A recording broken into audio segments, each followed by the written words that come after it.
Until about a decade ago, most of the discourse in Chinese media is pro-Israel because China has taken an offhand approach when it comes to the foreign policy in the Middle East, allowing the Israeli-aligned media narrative to dominate the discourse. The narrative adopted by Israel in China is that both the Jewish people and the Chinese people are ancient civilizations that suffered enormously in modern history, and the success of Israel in defeating its rivals and building a modern economy in 2 generations is a model for China. In Chinese internet, there are many articles telling the Chinese people the virtue of the Jews and how China can learn from them.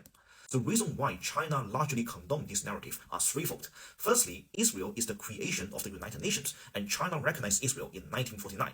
And the same principle that led to the creation of Israel is also the basis of China's claim to Taiwan. Second, Israel's insistence that the world should not forget about the lessons of Holocaust is useful for China to remind Japan's wartime atrocities.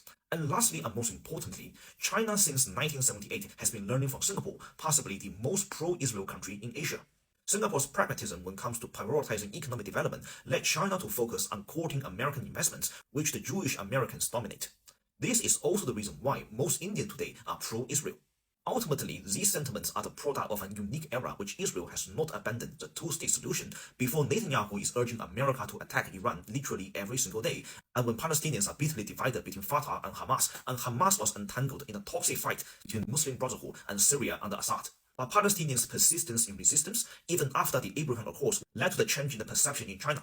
And with Israel seeking to change the status quo in the Middle East, China concluded that parroting Israeli lines will severely undermine China's influence in the global south. This led to a radical change in the perception on Chinese internet, which is amounting to anti-Semitism, which I think is absolutely wrong. But what do Israel expect when it claims that bombing children makes them the most moral army in the world? Israel can only blame itself for abandoning the two-state solution when its war against Iran has no support by Taiwan.